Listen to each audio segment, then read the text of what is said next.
여러분은 고 옥하는 목사님을 잘 아실 겁니다. 한국 교회에 제자 훈련의 토대를 마련하신 아주 훌륭하신 분입니다. 그분이 집필한 책 가운데 이런 제목의 책이 있습니다. 제자입니까? 라는 책입니다. 그 책의 내용은 제목 그대로입니다.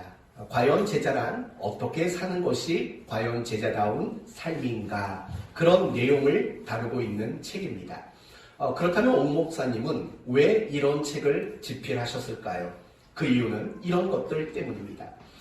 이 땅에 살아가는 많은 그리스도인들, 그들이 성도라는 이름, 집사라는 이름, 권사라는 이름, 또 장로라는 이름, 그리고 목사라는 이름으로 살아가지만 제자로 사는 것이 어떤 것인가를 알지 못하고 따라서 제자답게 살지 못하고 도리어 세상에서 세상 사람들과 다를 바 없는 모습으로 살아가는 그 모습이 안타까워서입니다.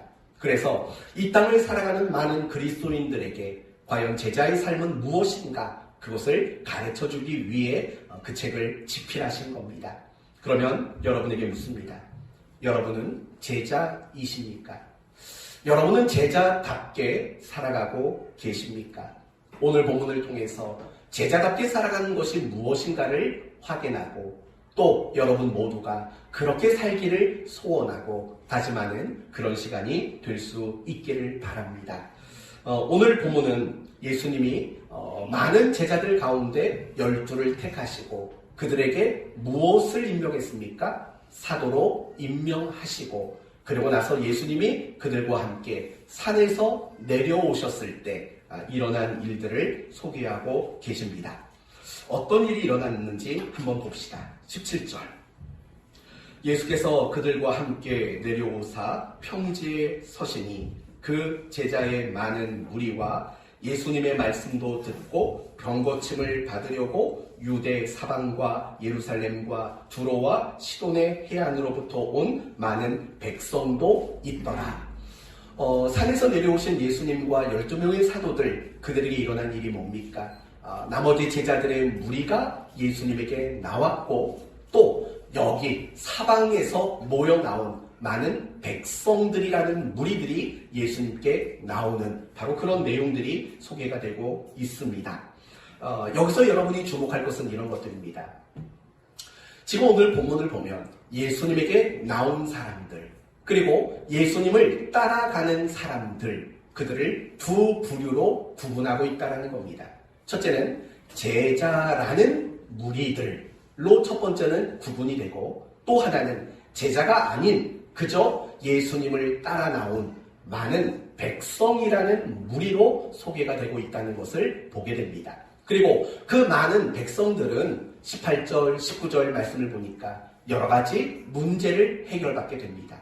귀신 들린 자들은 귀신이 나가는 일을 해결받고 여러 가지 육신의 질병을 가진 자들은 고침을 받는 일들을 경험하게 되었다라는 이야기입니다.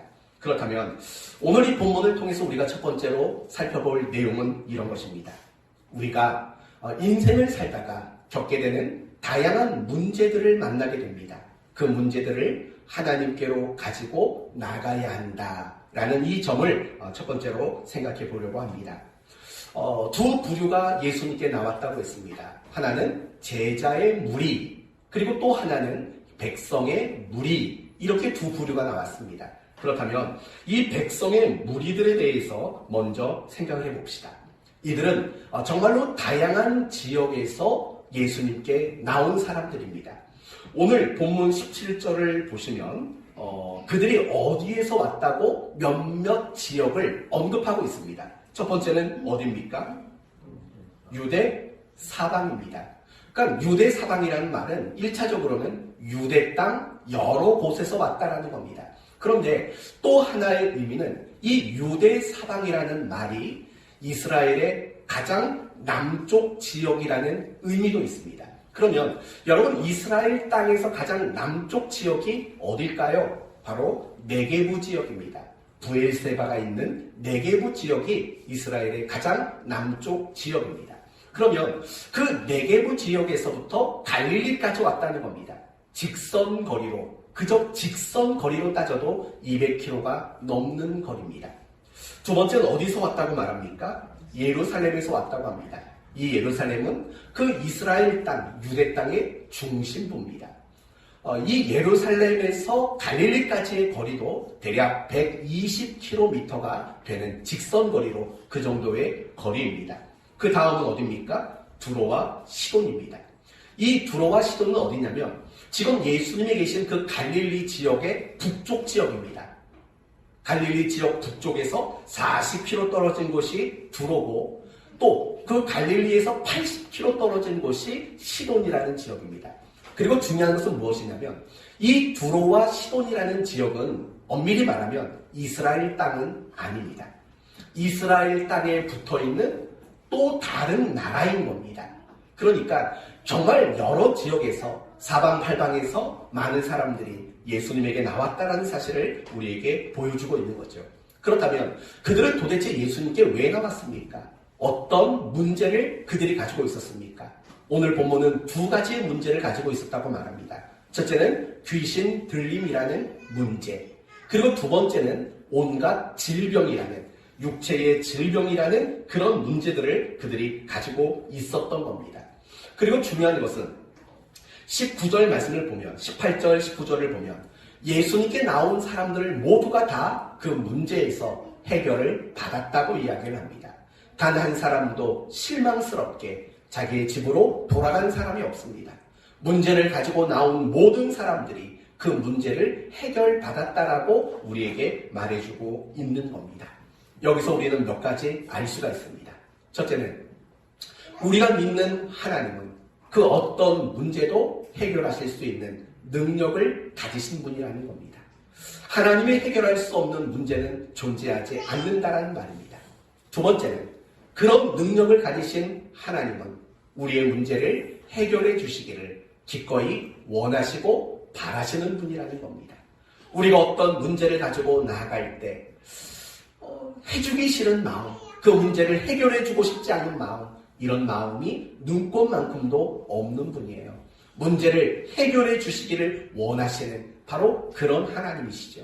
그리고 세 번째는, 그렇다면 우리는 당연히 내가 인생을 살면서 어떤 문제를 만날 때마다 그 문제를 하나님께 가지고 나가야 한다는 것을 알 수 있는 겁니다. 너무나도 당연한 이야기입니다. 하나님이 나의 문제를 해결할 수 있는 능력이 있다. 그리고 나의 문제를 해결해 주기를 원하시는 분이라는 것, 그것만으로는 되지 않습니다. 그렇다면 우리는 우리가 겪게 되는 만난 그 문제를 하나님께 가지고 나가야지만 참다운 의미가 있다라는 겁니다. 사랑하는 성도 여러분, 우리가 살면서 인생의 문제를 만날 때가 사실은 너무나도 많습니다. 혹시 지금 여러분이 만난 인생의 문제는 무엇입니까? 어떤 사람은 질병이라는 문제를 만납니다. 어떤 사람은 물질의 문제를 만나는 사람도 있습니다. 어떤 사람은 사람과의 관계라는 문제를 만난 사람이 있습니다. 어떤 사람은 아픔, 어떤 사람은 상처, 어떤 사람은 외로움, 어떤 사람은 두려움, 그 밖에도 많은 문제를 만나며 우리는 이 세상을 살아가게 됩니다. 뿐만 아니라 우리는 신앙의 문제도 겪게 됩니다. 영적인 문제도 만나게 됩니다. 마음이 뜨거워지지 않고, 열심이 생기지 않고, 말씀이 안 보여지고, 기도가 되지 않고, 헌신하고자 하는 마음이 사그라드는 이런 신앙과 이런 영적인 문제도 우리는 가지고 살아갈 때가 많습니다. 지금 여러분이 가지고 있는, 지금 여러분 앞에 놓여있는 인생의 문제는 무엇입니까? 그 인생의 문제를 만난 우리가 가져야 하는 지혜는 세 가지로 여러분에게 말씀을 드립니다. 첫째는 여러분이 어떤 문제를 만나든 낙심하거나 원망하지 말아야 합니다. 원망할 수 없습니다. 그 이유가 뭐라고 생각하십니까? 그 이유는 사실은 간단한 겁니다. 내가 어떤 문제를 만났다면 그 문제는 엄밀히 말하면 우리의 크고 작은 선택과 결정이 만들어낸 결과물입니다. 다르게 말합시다. 지금 여러분이 어떤 문제를 만났다면 그 문제를 만든 주체는 결국 여러분 자신이라는 거예요. 여러분이 언젠가 했던 선택들, 여러분이 언젠가 했던 그 결정들, 그런 것들이 응축된 것이 사실은 우리가 겪고 있는 인생의 문제일 때가 많이 있는 겁니다. 그렇기 때문에 우리는 인생을 살면서 만나게 되는 그 문제 앞에 하나님을 원망하는 것은 올바른 일이 될 수 없는 겁니다. 그렇다고 낙심도 하지 마십시오. 왜냐하면 비록 내가 겪고 있는 문제가 내가 스스로 만들어낸 결과물이라 할지라도 하나님은 그 문제를 통해서 선하고 거룩하고 복된 일들을 이루어내시는 하나님이시기 때문에 그렇습니다. 요셉의 경우를 생각해 보세요. 요셉이 얼마나 많은 고난과 인생의 문제를 만났습니까? 그러나 하나님은 그 모든 인생의 문제를 합력하여 선을 이루었다는 것을 여러분은 알고 있지 않습니까? 그렇기 때문에 정말 지혜로운 성도들은요, 문제를 만나면 원망하지 않아요. 낙심하지 않아요. 왜냐하면 내가 만나고 있는 그 문제 안에 하나님의 의도가 있다는 것을 알아요. 그래서 내가 그 문제를 만났을 때 하나님의 의도는 무엇일까를 생각하는 사람, 바로 그런 사람이 정말 지혜로운 성도의 모습인 거예요. 그러나 어리석은 성도들은 그렇지 못해요. 가장 먼저 원망을 해요. 낙심을 해요. 그리고 내가 겪고 있는 그 문제 가운데 하나님의 의도가 있다는 사실은 눈꽃만큼도 알지 못한다라는 거예요. 여러분에게 지금 어떤 문제거리가 있습니까? 그렇다면 원망하지 마세요. 낙심하지 마세요. 그리고 여러분이 특별히 주목할 것은 여러분이 만난 인생의 그 문제 속에는 하나님의 의도가 담겨 있다는 사실을 꼭 기억하실 줄 알아야 되는 거예요. 두 번째, 어떤 사람이 지혜로운 사람입니까? 자신의 신앙을 점검할 줄 알아야 하는 거예요. 여러분, 제가 조금 전에 그 문제 속에는 무엇이 담겨져 있다고 그랬습니까? 하나님의 의도가 담겨져 있다고 했어요. 그 문제를 겪도록 하시는, 그래서 그 문제로 인해서 우리가 아파하고 힘들어하도록 내버려 두시는 하나님의 의도가 있다고 했어요. 그렇다면 그런 하나님의 의도가 있다면 당연히 우리는 어떤 문제를 만날 때마다 이게 도대체 누구 때문이야? 이런 자세가 아니라 내 안에 과연 점검하고 고쳐야 할 것은 무엇인가? 사실은 이런 것들을 고민할 줄 아는 것이 굉장히 지혜로운 성도들의 모습이라는 거예요. 그런 관점에서 내가 인생의 어떤 문제를 만날 때마다 우리는 나의 신앙을 점검할 수 있는 그런 모습이 필요한 거예요. 나의 모습 속에 정말 하나님이 기뻐하지 않을 만한 모습은 없을까? 내 모습 속에 정말 불순종하고 있는 일들은 없을까? 나의 모습 속에 정말 그리스도인답지 못한 모습들은 없을까? 혹시 내가 놓치면 안 되는데 놓치고 있는 건 없을까? 내려놔야 되는데 포기해야 되는데 내려놓지 못하고 있는 건 없을까?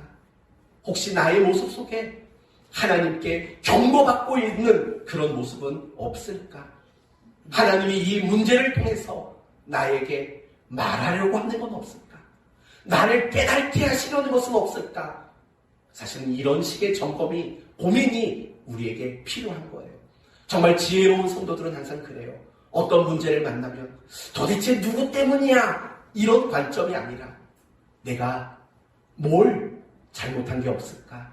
내 자신의 신앙을 점검할 줄 아는 그런 지혜로운 성도들이 있다는 거예요. 저는 여러분 모두가 그런 지혜로운 성도가 되었으면 좋겠어요. 그리고 세 번째는요, 여러분이 그 문제를 가지고 하나님께 나아갈 줄 아는 거예요. 좀 더 쉽게 말한다면 여러분의 그 인생의 문제를 가지고 하나님 앞에 나아가서 하나님 제발 좀 도와주십시오 라고 호소하고 기도하는 이런 모습을 가진 성도가 문제를 만났을 때 정말 지혜로운 성도라고 말할 수 있는 거예요. 성도 여러분, 믿음이란 어려운 게 아니에요. 신앙이란 복잡한 게 아니에요. 엄밀히 말하면 믿음과 신앙이라는 것은 굉장히 단순한 거예요. 하나님 도와주세요. 하나님 절 좀 도와주세요 라는 호소, 하나님을 의지하는 것, 사실은 그런 것들이 믿음이고 신앙인 거예요. 성도 여러분, 여러분이 자녀를 어릴 때 키워봤을 때 한번 생각해 보세요. 아무것도 아닌 것까지 다 들고 와가지고 아빠 도와주세요, 엄마 도와주세요. 사실은 이런 것들을 많이 경험해 보셨잖아요. 바로 그런 것들이 믿음이고 그런 것들이 신앙이라는 거예요. 왜냐하면 믿음과 신앙이라는 것은 내가 어떤 존재인가를 아는 것으로부터 시작이 되는 거죠. 내가 어떤 존재입니까? 내 힘으로 살아갈 수 없는 존재. 나의 지혜와 나의 그 어떤 방법으로도 이 땅을 살아갈 실력이 없는 존재. 그것을 깨닫는 것. 거기서부터 우리는 신앙이라는 것이 시작되는 거예요. 왜 우리가 예수를 믿을 때 회개를 합니까? 하나님 없이 살았던 것. 내 힘으로 살 수 있을 것이라고 착각했던 것. 내 힘으로 잘 살고 있다고 여겼던 것들. 사실은 그런 것들을 회개하는 거죠. 그리고 우리가 예수를 믿으며 회개한다는 것은 이제는 내 힘과 내 방법으로 사는 것이 아니라 하나님을 의지함으로만 나는 그렇게만 사는 사람이 되겠습니다라는 고백과 서약이 예수를 믿고 회개하는 바로 그 모습 속에 담겨져 있는 내용이라는 거예요. 사랑하는 성도 여러분, 지금 여러분의 신앙의 모습은 어떤지 보세요. 이 자리에 문제가 없는 사람은 사실 단 한 사람도 없어요. 저에게도 문제가 있어요. 여러분 모두에게도 지금 겪고 있는 어떤 문제가 있다고요. 그 문제를 가지고 정말 하나님 앞에 내가 나아가서 하나님 제발 좀 도와주십시오. 이렇게 호소하고 있는지 여러분 자신을 점검해 보시라고요. 너무나 많은 그리스도인들이 문제를 가지고 살아갑니다. 그런데 안타까운 것은 그런 문제가 있음에도 불구하고 하나님 앞에 나아갈 생각은 안 합니다. 엉뚱한 곳에만 마음을 두고 엉뚱한 곳에서 그 문제를 해결하고자 답을 찾고 있는 그런 성도들의 모습이 얼마나 많은지 모릅니다. 분명히 내가 문제를 가지고 있고 이 문제를 하나님은 해결할 수 있는 능력과 해결해 주고자 하는 마음을 가지고 있음을 알면서 사실은 우리는 하나님께 손 내미는 일들을 하지 못하고 있는 거죠. 하나님 도와주십시오. 하나님 도와주시고 해결해 주십시오. 라고 호소하는 일들을 우리는 하지 못하며 살아갈 때가 얼마나 많은지 모릅니다. 가끔씩 성도들이 전화가 옵니다. 목사님, 이런 어려움이 있습니다. 어떡하지요? 그럼 여러분에게 해줄 대답은 간단해요. 기도하세요. 기도하세요. 그리고 나중에 다시 물어봅니다. 기도하셨습니까? 아니요. 기도를 안 하는 거예요. 기도를. 문제가 있고 어려움이 있는데 기도를 하지 않는다고요. 하나님 앞에 제발 도와달라고 해결해 달라고 기도하지 않는 그런 우리의 모습이라고요. 그건 믿음이 없는 거죠. 그건 신앙이 없는 거죠. 아까 말한 대로 믿음과 신앙은 하나님 도와주십시오. 바로 이런 마음과 자세가 신앙의 기초고 출발이기 때문인 거예요. 사랑하는 성도 여러분, 저는 여러분이 지금 겪고 있는 인생의 문제가 해결되기를 원해요. 그러나 그 문제를 겪게 하시는 하나님의 의도가 있다는 것도 모르지 않기를 바라요. 그래서 지금 여러분에게 어떤 문제가 있든지 간에 내 신앙을 점검할 줄 아셔야 돼요. 내 신앙을 점검하셔야 돼요. 하나님의 의도가 무엇인가를 고민할 줄 알아야 돼요. 그리고 하나님 앞에 나아가서 기도로 도와달라고 호소하셔야 돼요. 그러면 반드시 하나님은 여러분의 그 인생의 문제를 고쳐주실 거예요. 그러나 왜 하나님은 우리의 문제를 지켜만 보고 계실까요? 왜 하나님은 우리의 문제를 해결해 주지 않을까요? 우리는 이 일들을 하지 않는 거예요. 분명히 그 문제를 겪게 하시는 하나님의 의도와 계획이 있는데 거기에는 관심이 없는 거예요. 그저 문제가 불편하고 그 문제 때문에 힘든 것, 그래서 그 문제를 빨리 해결하고 싶은 것, 여기에만 관심이 있는 거죠. 그러다 보니까 분명히 그 문제를 겪게 하신 하나님의 의도와 계획이 있기 때문에 여러분이 하나님의 의도에 관심을 갖기 전에는, 여러분이 내 신앙을 점검하기 이전에는, 여러분이 하나님 앞에 정말 전심으로 도와주시기를 기도하기 이전에 여러분의 그 문제는 해결되지 않을 수밖에 없는 겁니다. 저는 여러분에게 그런 지혜가 있었으면 좋겠어요. 하나님이 어떤 의도를 가지고 계실까? 그리고 나의 신앙을 점검하고 내가 잘못된 것은 무엇일까? 그리고 더 나가서 하나님 도와주십시오 라고 기도하는 자리까지 나가는 것, 그것이 인생의 문제를 만난 우리 성도들이 가져야 하는 가장 중요한 지혜라는 겁니다. 이런 지혜를 여러분 모두가 가지게 되어서 문제가 해결될 뿐더러 그 문제를 통해서 하나님의 마음도 알고 하나님의 선하신 계획 안에 여러분의 믿음도 자라가게 되는 그런 놀라운 일들이 일어나게 되기를 예수님의 이름으로 축원드립니다. 우리는 지금까지 백성이라는 무리에 대해서 생각해 봤습니다. 그들은 어떤 사람입니까? 자신들이 가지고 있었던 문제를 가지고 예수님께 나온 사람입니다. 그러나 하나님은 우리가 그런 백성의 무리의 자리에 멈추는 것을 결코 원하지 않으십니다.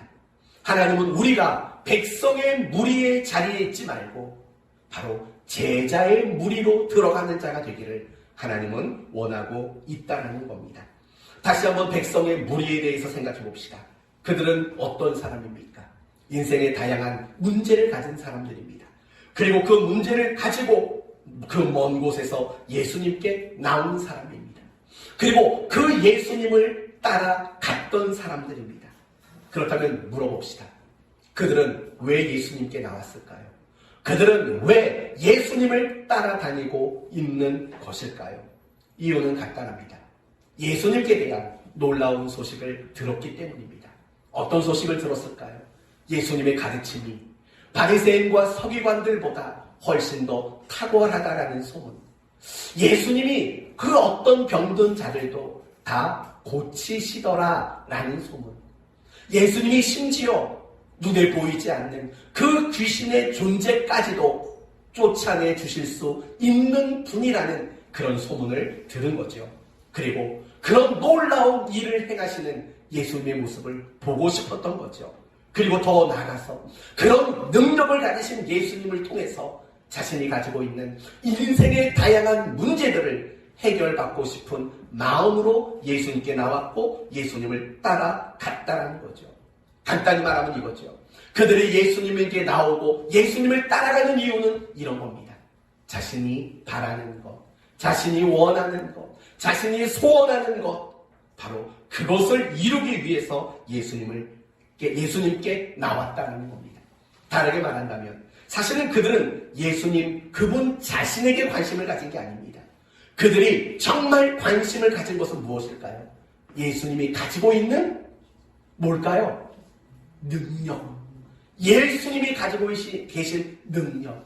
그리고 그 능력으로 나에게 해주실 수 있는 것들. 사실은 거기에만 관심을 가지고 있었다라는 겁니다. 그래서 요한복음 6장을 보시면 오병이어의 사건이 나옵니다. 그리고 그 오병이어의 사건 이후에 이 큰 백성의 무리가 예수님을 임금 삼으려고 했다라고 소개합니다. 왜 예수님을 임금으로 삼으려고 했을까요? 그분이 그렇게 능력이 많으신 그분이 왕이 되신다면, 이 나라의 임금이 됐다면 사실은 그들이 원하고 바라는 것들을 얼마나 많이 이룰 수 있을까라는 기대하는 마음 때문이라는 겁니다.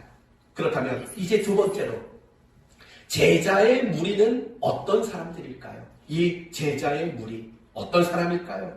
그들은 왜 예수님께 나왔고 그들은 왜 예수님을 따라갔을까요? 이유는 과연 뭘까요? 그 이유는 이런 거겠죠. 예수님이 하시고자 하는 일, 예수님이 계획하시고 예수님이 목적하신 그 일에 동참하려고 제자들은 나왔습니다. 그리고 예수님을 따라갔습니다. 누가복음 5장 10절에 이런 말이 나옵니다. 이제 후로는 네가 사람을 취하리라. 그러니까 옛날 성경에는 그런 식으로 나왔겠죠. 사람을 낚는 어부가 될 것이다 라고 예수님이 베드로에게 그리고 그 주변에 있는 나머지 사람들에게 이야기를 합니다. 그러자 누가복음 5장 11절을 보면 이런 말이 나옵니다. 그들이 배들을 육지에 대고 모든 것을 버려두고 예수를 따르니라. 그들이 배를 비롯해서 그물과 많은 것들을 버리고 예수님을 따랐다라고 말합니다. 여기서 우리에게 보여주는 게 뭡니까? 적어도 이 제자라는 무리는 자기가 소원하고 바라고 원하는 것, 그걸 얻으려고 따른 게 아닙니다. 도리어 그들은 지금까지 바라고 원하고 소원하던 배와 그물과 많은 고기들, 이런 것들을 버려두고 예수님을 따라간 거죠. 결국 그들은 예수님이 원하시고 예수님이 소원하시는 일들, 바로 그 일에 동참하고자 하는 마음으로 그들은 예수님을 따라가고 있다는 거죠. 다르게 말하면 이런 말이죠. 그들은 예수님의 능력에 관심이 있는 게 아니라 예수님 그분 자신에게 관심을 가진 사람들이라는 거예요. 그래서 그들을 예수님은 제자의 무리들이다 라고 가르쳐주고 있는 거예요. 그러나 19절을 보면 자기 소원과 자기 바램과 자기가 원하는 것, 그걸 위해서 예수님께 나온 자들을 뭐라고 말하냐면 온 무리, 그저 무리에 불과하다라고 표현하고 있다라는 거예요. 그런데 이 온 무리라는 단어는 굉장히 재미있는 단어예요. 어떤 뜻이냐면 이런 뜻이에요. 두드러진 특징이 없는 사람이라는 뜻이에요. 좀 더 정확히 말하면 예수님과 관련해서 아무런 특징이 없는 사람이라는 뜻이에요. 그러니까 그들은 예수님과 관련해서 아무런 특징이 없어요. 오직 자기가 소원하고 자기가 바라는 것, 그걸 이루고자 하는 마음만 가지고 예수님께 나온 사람이라는 거예요. 그러면 이렇게 간단하게 정리할 수 있어요. 제자의 무리와 그저 백성의 무리는 공통점이 있어요. 어떤 공통점이죠? 예수님께 나왔고 예수님을 따라간다라는 공통점이 있어요. 그러면 차이점은 뭘까요? 예수님을 따라가는 그 이유와 목적은 너무나도 달랐다라는 거예요. 제자들이 예수님을 따라가는 이유는 무엇이었어요? 그분이 하시고자 하는 일, 그분이 원하시는 일을 이유와 목적 삼고 따라가는 거예요. 그러나 무리들의 모습은 무엇입니까? 자신들이 원하고 자신들이 바라는 것, 그것을 이루려고 예수님을 따라가고 있다는 거예요. 바로 이 차이예요. 겉으로 보기에는 다 똑같이 예수님을 따라가는 것처럼 보여요. 하지만 그 내면은 전혀 달랐다는 거예요. 제자들은 예수님을 위해 따라가지만 나머지 백성의 무리들은 자기를 위해서 예수님을 따라가고 있다는 거예요. 오늘 본문은 바로 이 이야기를 우리에게 말해주고 있어요. 그러나 오늘 본문의 이야기를 여기서 멈추면 안 돼요. 2000년 전에 그 많은 사람들이 그런 마음으로 예수님을 따랐구나. 그래서 두 부류가 있었구나. 이걸 소개하는 게 사실은 전부가 아니기 때문에 그래요. 엄밀히 말하면 오늘 본문은 우리에게 이렇게 묻고 있어요. 당신은 어느 무리에 속했습니까? 라고 묻고 있다고요. 여러분, 당신이라는 말을 기분 나빠하지 마세요. 이건 존칭어예요, 존칭어. 우리는 당신이라는 말을 남을 무시하는 말로 생각하는데 아니에요. 존칭어예요, 존칭어. 제가 국어사전까지 찾아봤다는 거 아니겠어요? 존칭어라고 나와 있어요. 높여주는 말이에요. 모르는 사람을 높여주는 말. 다시 물을게요. 당신은 어느 무리에 해당되십니까? 당신은 제자의 무리에 해당되십니까? 당신은 백성의 무리에 해당되십니까? 원칙상 이 자리에 있는 우리 모두는 제자의 무리에 속한 게 맞습니다. 원칙상 그건 맞아요. 그러나 실제적으로는 사실은 우리의 모습이 어쩌면 무리에 속한 자의 모습이 아닌가 의심이 되는 경우들이 사실은 굉장히 많이 있습니다. 여러분 혹시 무리에 속한 사람들은 아닙니까? 제가 이렇게 여러분에게 묻는 내용이 무엇인지 아십니까? 이런 거예요. 여러분이 예수를 믿고 여러분이 신앙생활을 하는 이유와 목적이 무엇이냐라고 묻는 거예요. 여러분이 어떻게 대답하느냐에 따라서 여러분은 제자의 무리에 속할 수 있고 백성의 무리에 속할 수 있는 거예요. 저는 하나님을 위해 신앙생활을 합니다. 대답하신다면 여러분은 제자의 무리에 속한 거예요. 그러나 제가 소원하는 게 많고 제가 받아내고 싶은 게 많습니다. 그래서 신앙생활합니다. 라고 말한다면 여러분은 틀림없이 무리에 속한 모습이라고 밖에는 말할 수 없을 거예요. 다시 한번 물어볼게요. 여러분은 어느 무리에 해당되는 성도이십니까? 여러분의 대답은 과연 무엇입니까? 잘 모르시겠어요? 그러면 이렇게 물어볼게요. 여러분은 하나님에게 관심이 있으십니까? 아니면 하나님이 가지고 계신 능력, 그리고 그 능력으로 여러분을 위해 해 주실 수 있는 것들에 여러분은 관심을 가지고 계십니까? 생각해 보세요. 나는 하나님, 그분 자신에게 관심이 있는지, 아니면 하나님의 능력으로 해 주실 수 있는 것들에 대해서 나는 관심을 갖고 있는지 생각해 보세요. 가끔씩 제가 집에 들어가서 상처를 받을 때가 있어요. 거시기를 위해 맛있는 걸 주려고 사가지고 가요. 그러면 딱 보자마자 그것만 뺏어가요. 그것만 쏙 가로채서 가지고 들어가 버리는 모습을 보면서 때로는 속상할 때가 있지요. 귀엽기도 하지요, 그 모습이. 근데 그게 혹시 우리 모습, 나의 모습은 아닌가도 생각해 봐야 돼요. 사실은 아빠에게 관심이 있어야 되는데 아빠 손에 있는 먹거리에 관심을 가지고 있는 거, 그게 여러분의 모습은 혹시 아닙니까? 내가 하나님을 자주 외치는데, 그리고 예배도 열심히 드리는데 그게 하나님 그분을 향한 마음에서가 아니라 그분이 주실 수 있는 어떤 은혜와 축복들에 관심이 있어서 내가 그렇게 하고 있는 건 아닌가 한번 생각해 볼 필요가 있다라는 거예요. 이제 여러분이 어느 쪽에 속했는지 확인이 되셨습니까? 아직도 안 되셨어요? 그러면 더 구체적으로 제시해 드릴게요. 여러분이 기도하는 제목들을 생각해 보세요. 기도의 제목이 어떤 내용인가요? 혹시 이런 건 아닙니까? 온통 첫 번째에서 마지막 페이지까지 주시옵소서. 혹시 이게 여러분의 기도의 제목의 전부는 혹시 아니십니까? 혹시 여러분의 기도의 제목 속에 이런 제목은 있습니까? 하나님 뜻이 무엇입니까? 하나님, 나를 통해서 하시려는 일이 무엇입니까? 하나님, 제가 뭘 하면 하나님은 기쁘시겠습니까? 혹시 이런 기도를 가지고 지금 기도하고 있는 제목들이 있는지 생각해 보십시오.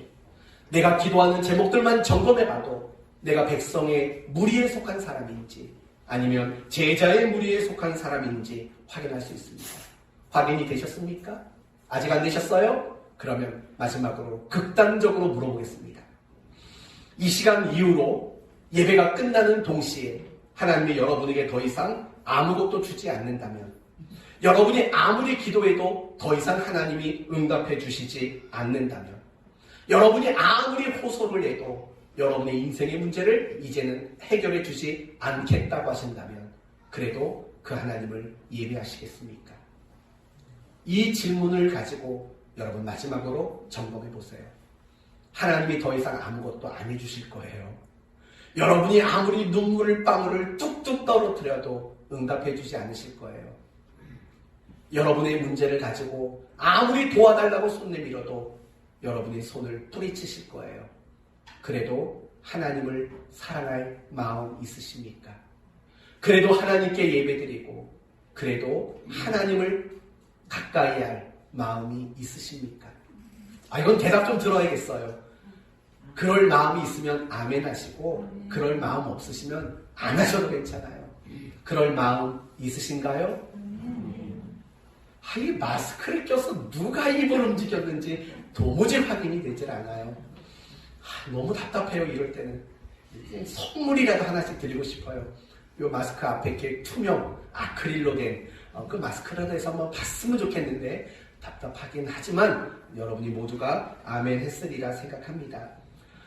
제가 이렇게까지 극단적으로 말하는 이유는 뭐냐면요, 너무나 많은 그리스도인들이 하나님을 좋아해요. 하나님을 사랑하지 않는다고요. 하나님을 좋아해요. 여러분, 좋아하는 것과 사랑하는 것이 크게 다르다는 거 아시지요? 저는 탁구를 굉장히 좋아해요. 일주일에 2번씩 가서 마스크 꼭꼭 끼고, 그 마스크도 중간에 1시간마다 한 번씩 갈아서 마스크를 새로 교체해서 끼고 운동을 한다고요. 안전하게 운동하려고. 근데 저는 탁구를 사랑하진 않아요. 탁구 때문에 가정이 소홀할 수 없고 탁구 때문에 신앙이 소홀해질 수 없어요. 제가 탁구는 좋아하지만 탁구 때문에 제가 어떤 손해를 볼 마음은 없어요. 그건 사랑하지 않는 거잖아요. 제가 탁구장에 가면 인기남이에요. 하도 잘 받아주니까. 그래서 사람들이 자꾸 얘기를 해요. 목사님, 왜 맨날 2번만 오십니까? 4번만 와주세요. 그렇게까지 부탁할 정도로 인기남이죠. 우리 성도들이 그랬으면 좋겠어요. 목사님, 주중 예배 4번씩 저녁에 드렸으면 좋겠어요. 이렇게 해주면 얼마나 좋아요. 뭐 하나 하려고 하면, 정교인 새벽 예배 드리자 하면 그거 꼭 해야겠어요, 이런 식으로 반응하는 분은 안 계시지만, 여하튼 그런 거예요. 좋아하는 것과 사랑하는 건 달라요. 좋아하는 건 다 내가 입장이고 내가 기준이 되는 거예요. 그러나 사랑하는 것은 내가 아닌 다른 누군가가 입장이 되고 기준이 되는 거예요. 그게 사랑인 거예요. 오늘날 그리스도인들의 모습은 사실은 하나님을 너무 좋아해요. 하나님을 지나치게 좋아해요. 그러나 하나님을 정말 더 지나칠 정도로 사랑하지를 않는 거예요. 그래서 여러분에게 극단적으로 물어본 거예요. 더 이상 아무것도 안 해주셔도, 더 이상 여러분의 기도 응답 안 해주셔도, 더 이상 여러분이 원하는 문제 해결해 주지 않아도 그래도 하나님을 따라가겠냐고, 그래도 하나님께 예배 드리겠냐고 여러분에게 묻는 이유가 바로 여기에 있는 거예요. 사랑하는 성도 여러분, 하나님은 우리가 자기 소원과 자기 만족만을 위해서 하나님을 믿는 백성 같은 무리가 되기를 원하지 않아요. 하나님은 우리 모두가 제자들처럼 정말 하나님이 원하는 일, 하나님이 소원하고 하나님이 뜻하시는 그 일을 위해 하나님을 믿고 따라가는 제자의 무리가 되기를 하나님은 원하고 계신다라는 거예요. 저는 여러분 모두가 더 이상 백성의 무리가 되지 않았으면 좋겠어요. 여러분이 백성의 무리가 된다는 것은 결국 자기 소원이잖아요. 자기 만족이잖아요. 내가 원하는 것을 얻고자 하는 그 욕심에 기인한 것이잖아요. 그런 신앙생활을 해서는 안 돼요. 왠 줄 아세요? 내 소원이 목적이고 내 만족이 이유인 신앙생활은 굉장히 잘못됐기 때문에 그래요. 그런 신앙을 가지게 되면 결국은 여러분은 걸려 넘어지게 돼 있어요. 여러분이 가지고 있는 그 신앙의 이유와 그 신앙의 목적이 도리어 여러분의 신앙에 걸림돌이 되어서 넘어지고 쓰러지는 일들이 생겨날 수밖에 없다라는 거예요. 이 점을 백성의 무리를 근거로 예를 들어볼게요. 여러분, 이 백성의 무리들은 정말 예수님을 열광적으로 추종하며 따라갔다고요. 그들의 그 열광이 극에 달했던 순간이 언제냐면 마태복음 21장이에요. 예수님이 나귀를 타고 예루살렘의 성에 입성하는 그 순간이 이들이 가장 열광적이었던 순간이에요. 그들은 종려나무가지를 흔들면서 뭐라고 외치냐면 다윗의 자손으로 오시는 이여 호산나 호산나 찬송하리로다. 여러분, 그들은 예수님을 향해 그렇게 외쳤어요. 노래를 부를 정도로 가장 열광적이었어요. 그러나 며칠 뒤 예수님이 종교 지도자들에게 붙잡히시고 빌라도에게 재판을 받는 일이 일어났어요. 그때 빌라도가 그 무리들에게, 그 열광하던 백성의 무리에게 묻습니다. 좋다, 너희가 결정해라. 이 예수를 놓아줄까? 아니면 바라바를 놓아줄까? 너희들이 결정해라 라고 빌라도가 이야기를 한다고요. 그 얘기를 듣고 예수님을 호산나 호산나 외쳤던 그 백성의 무리들이 뭐라고 말한 줄 아십니까? 바라바를 살려주시고 저 예수를 십자가에 못 박으소서 라고 외치게 됐다라는 거예요. 여러분, 웃기잖아요. 정말 며칠 전만 해도 예수님을 향해 그 열광적으로 외쳤던 그들이 단 며칠 만에 예수를 십자가에 못 박으소서 못 박으소서 외치는 그런 사람으로 무너지고 말았다고요. 그들이 왜 그렇게 됐을까요? 물론 그 이면 속에는 종교 지도자들의 설득이 있었습니다. 백성들을 향해 설득하는 일이 있었어요. 그러나 중요한 것은 그 백성들이 그렇게 열광하는 사람들이 설득한다고 넘어간 이유가 뭘까도 생각해 봐야 돼요. 이유는 간단해요. 딱 보니까 더 이상 그 예수님을 통해서는 자신들이 원하는 거, 자신들이 소원하는 거, 자신들이 바라는 거 더 이상 얻을 수 없게 되었다라고 그들이 판단했기 때문이에요. 도리어 그 예수 때문에 손해를 보겠다라는 생각이 그들의 생각에 가득하게 되었기 때문인 거예요. 그래서 결국은 그렇게 열광적으로 추종하던 예수를 십자가에 못 박아 죽이라고 외치는 무리가 되고 말았다라는 거예요. 뭐가 잘못된 거예요? 첫 번째, 단추를 잘못 끼운 거예요. 처음에 그들이 예수님께 나가고 처음에 그들이 예수를 따르기로 마음먹는 그 순간이 잘못됐어요. 도대체 왜 잘못됐는데요? 예수님의 능력, 그 능력으로 내가 얼마나 많은 것을 얻을까? 내 소원이 이루어지고 내 문제가 해결되는 이런 것들을 기대하는 마음으로 예수님을 따랐고 예수님을 추종했기 때문이라는 거예요. 사랑하는 성도 여러분, 종종 성도들 가운데 원망하고 낙심하고 시험에 빠지고 그래서 신앙이 성장하지 못하는 성도들 많이 있어요. 왜 그런 줄 아세요? 첫 단추가 잘못 채워졌기 때문에 그래요. 그 첫 단추가 뭐예요? 내가 예수를 믿는 이유, 내가 하나님을 사랑하고자 하는 이유, 목적, 그것이 잘못되었기 때문에 그래요. 저는 분명히 말합니다. 오늘날 우리 모든 그리스도인들이 다시 돌이켜야 되는 것. 그건 내가 신앙을 가지는 이유가 무엇인가를 다시 돌이키셔야 돼요. 정말 하나님이 여러분에게 더 이상 아무것도 해주지 않아도 따를 수 있는 마음으로 다시 돌아가셔야 돼요. 우리가 신앙생활을 하고 우리가 하나님을 믿고 하나님을 외쳐대는 게 나의 소원과 나의 문제를 해결하기 위한 이유와 목적을 가졌다면 너무 잘못된 거라고요. 그런 이유와 그런 목적을 가지고는 올바른 신앙생활을 할 수 없다고요. 절대 그러시면 안 돼요. 복 받으려고 신앙생활 하지 마세요.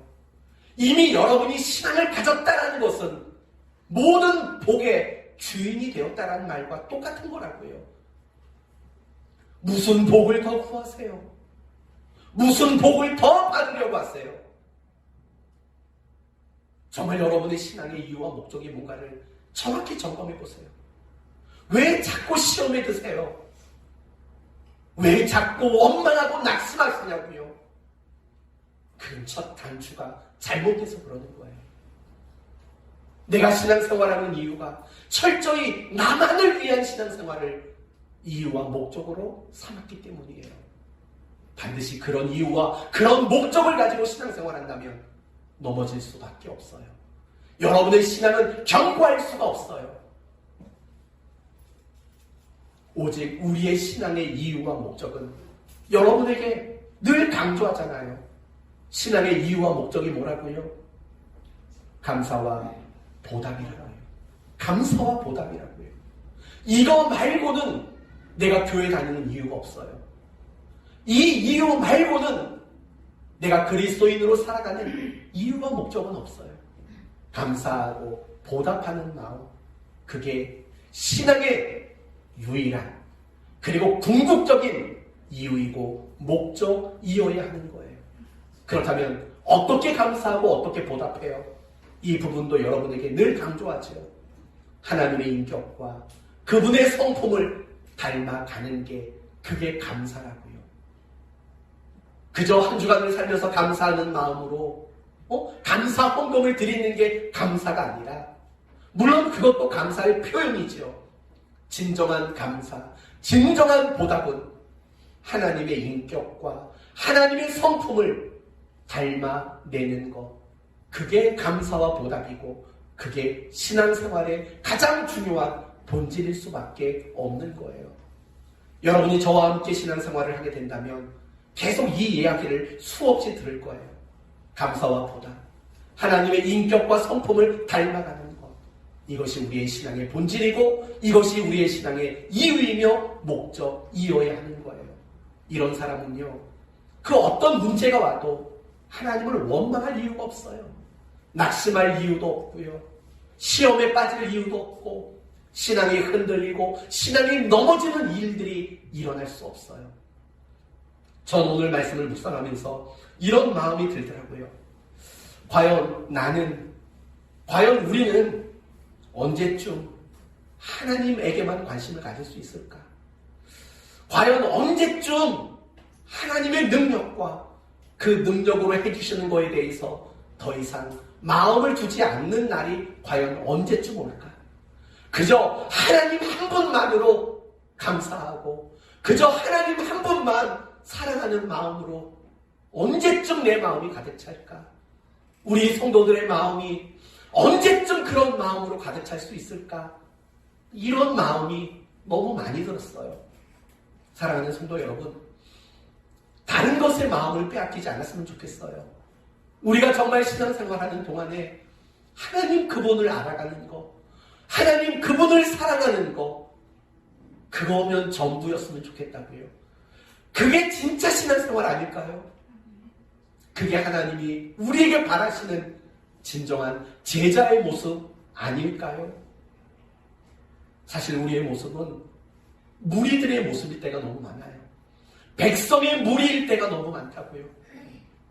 하나님 이거 주세요, 저거 주세요. 안 주면 섭섭하고 원망하고 시험에 들고, 그런 우리의 모습일 때가 너무 많이 있다라는 거예요. 사랑하는 성도 여러분, 정말 하나님에게만 관심을 가집시다. 그리고 그 하나님을 사랑하는 일들이 나의 중심이 되는 우리 모두가 되시면 좋겠습니다. 끝까지 그럽시다. 오늘 예수님의 제자들의 무리를 보면 또 그 안에 두 부류가 있어요. 11명과 가룟 유다라는 두 부류가 있다고요. 여러분, 가룟 유다를 16절에서는 뭐라고 말해요? 16절 마지막에 예수를 파는 자가 될 가룟 유다라고 말해요. 가룟 유다는 지금은 제자의 무리에 있어요. 그런데 나중에 가룟 유다는 어디로 가냐면 백성의 무리로 옮겨가요. 예수님을 버렸다고요. 예수님을 돈 받고 팔아버렸다고요. 자신이 원하는 목적이 중심이 되는 사람으로 전락하고 말았다고요. 그러나 나머지 11명은 그렇지 않았어요. 잠깐 혼란도 있었고 혼동도 있고 흔들림도 있었지만 그들은 끝까지 제자의 무리에 남았어요.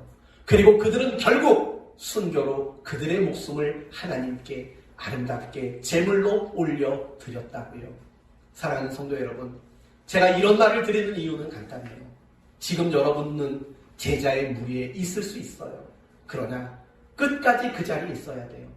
조금만 방심하고 조금만 여러분이 욕심에 얽매이게 되면 나도 모르는 사이에 백성의 무리에 들어가 있을 수도 있다는 거 잊지 마시라고요. 여러분 끝까지 제자의 무리에 남아있게 되는 은혜가 있기를 바랍니다. 사실은 그런 걸 놓고 우리는 기도해야 되는 거예요. 단지 소원의 문제, 내 만족의 문제만을 놓고 기도하는 거 아니에요. 그거보다 더 중요한 것들을 놓고 기도하셔야 돼요. 이제 오늘 말씀을 마치겠습니다. 예수님 당시에 예수님께 나오고 예수님을 따라갔던 두 부류가 있었습니다. 어쩌면 오늘날도 신앙을 가졌지만 신앙을 가진 성도들 안에도 두 부류가 있는 것 같아요. 자기 소원을 위해 신앙을 가지는 무리 같은, 백성의 무리 같은 성도들. 그게 아니라 하나님의 나라와 하나님의 뜻을 위해서 살아가는 제자와 같은 무리. 아마도 성도들 안에는 이런 두 종류의 무리가 있을 겁니다. 어느 무리가 되어야 할까요? 제자의 무리가 되셔야 합니다. 그래서 누군가가 여러분에게 당신은 제자입니까? 라고 묻는다면 예, 저는 제자입니다. 이렇게 답할 수 있는 여러분이 되십시오. 제자가 어떤 사람인지 아시죠?